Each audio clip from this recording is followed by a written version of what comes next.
Narayan hospital Gurugram में launch की है adult vaccination clinic and strengthen preventive health care. उन्होंने बताया कि यह आम लोगों को अन्य बीमारी होने से पहले ही इसको लगाना बहुत ज़्यादा ज़रूरी होता है, क्योंकि बच्चों में तो ये शुरुआती तौर पर कंपल्सरी लगाई जाती है, लेकिन बड़ों के लिए भी अब ये भी वैक्सीनेशन कामयाब है। इसमें इन्फ्लुएंजा, डेंगू, हेपेटाइटिस बी और अन्य ऐसी बीमारियां हैं जो आम होती हैं, उससे बहुत ही बेहतर बचाव होगा। और ये पहली बार हमारे हॉस्पिटल में लॉन्च किए, यह कहना था डायरेक्टर अजय कोहली का, दिल्ली से कुलवंत कौर के साथ बंसीलाल गुरुग्राम। काफी लोगों की जान भी जा सकती है। उसके लिए कोई हमारे देश में नहीं, पूरे वर्ल्ड में कहीं पे एक यूनिवर्सल प्रोग्राम नहीं है।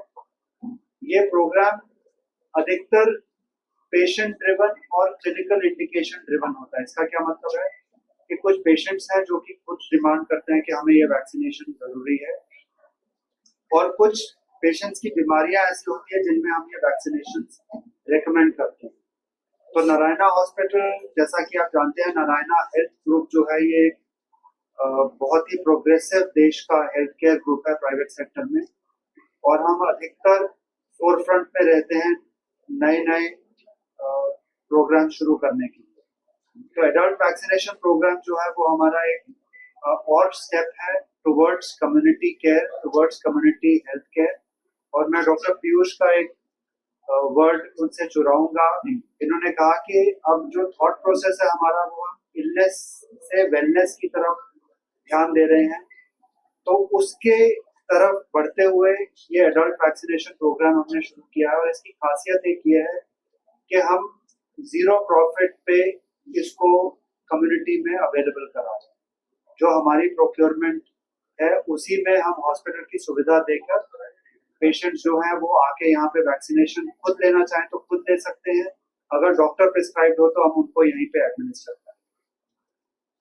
तो we are very lucky to have the panel of esteemed guests with us. बाकी आपके कोई सवाल हो तो हमारे कुछ स्पेशलिस्ट भी मौजूद हैं, वो भी आपको आंसर करेंगे।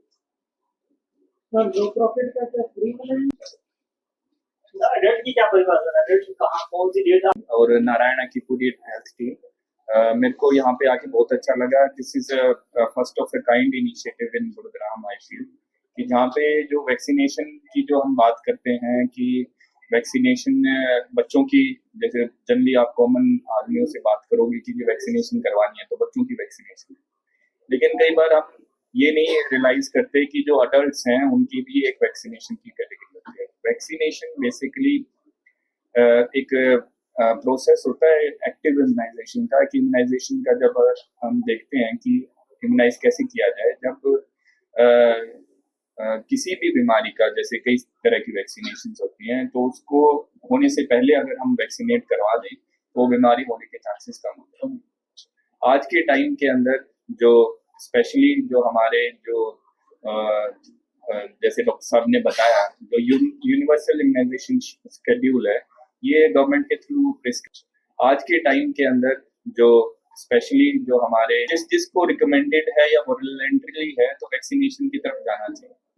जो बजटरी कंस्ट्रेंट्स हैं वो उसको स्टॉप करते हैं, लेकिन जो वैक्सीनेशन पे नहीं, उन्होंने फर्स्ट एड और ब्लड डोनेशन का कैंप हमने लगाया था। आगे जाके हम जरूर कोलैबोरेशन सीख करेंगे नारायणा हेल्थ के साथ कि पुलिस डिपार्टमेंट में जो वॉलंटरी बेसिस पे लगाना चाहता है तो वो उसका एक कोई कैंप ऑर्गेनाइज हो पाए, और इस तरह की जो वैक्सीनेशन, क्योंकि जो अगर हम सोसाइटी में देखें तो वैक्सीनेशन हेजिटेंसी बहुत ज्यादा है।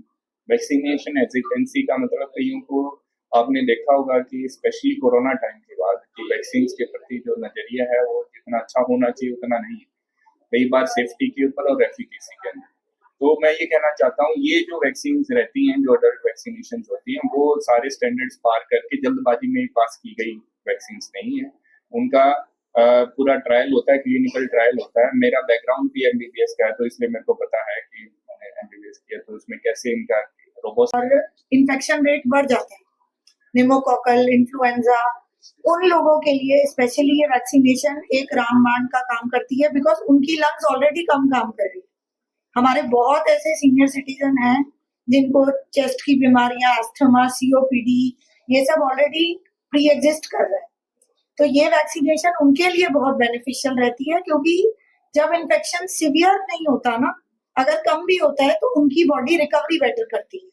लेकिन जब सिवियर इन्फेक्शन हो जाते हैं तो फिर वो वापस हॉस्पिटल्स में एडमिट, उनको कॉन्सेंट्रेटर, वेंटिलेटर, उस स्टेज पे जाना पड़ता है, और बहुतों की लॉस ऑफ लाइफ भी होती है, जो हम प्रिवेंट कर सकते हैं। पहले के जमाने में ट्यूबरकुलोसिस, मीजल्स, निमोनिया, ये सारी चीजों से कितनी लाइफ्स जाती थी। तो वैक्सीनेशन एक बून है, बट कई रूमर्स या मिसकंसेप्शन के चलते एक फियर बैठ गया पॉपुलेशन में कि हमें इंजेक्शन लगा था, हम बीमार हो गए। ऐसा नहीं है। तो ये चीजें सोसाइटी में गलत अफवाहें नहीं फैलनी चाहिए। इन वैक्सीनेशन से जितनों का फायदा हो सकता है वो जरूर उन तक ये बात पहुंचनी चाहिए। बाकी नो प्रॉफिट नो लॉस, आप लोग भी इस चीज को जरूर, सोसाइटी में जो मिथ है रिगार्डिंग वैक्सीनेशन, उसके लिए जरूर वो करें। होते हैं जिनको प्री एग्जिस्टिंग कोमॉर्बिड बीमारियां जैसे होती हैं, किडनी फेलियर के हमारे पास बहुत केसेस हैं, अस्थमा के, सीओपीडी के, इंटरस्टिशियल लंग डिजीज के, कैंसर का इतना ज्यादा राइज है, मतलब हमारी ओपीडी में हम डेली 20 से 25 कैंसर पे। बाकी नो प्रॉफिट नो लॉस, आप लोग भी इस चीज को जरूर, सोसाइटी में जो मिथ है रिगार्डिंग वैक्सीनेशन, उसके लिए जरूर वो करें। होते हैं जिनको प्री एग्जिस्टिंग कोमॉर्बिड बीमारी। सर क्या कुछ कहेंगे? जैसे एडल्ट वैक्सीनेशन की शुरुआत आपने करी हॉस्पिटल में, जी।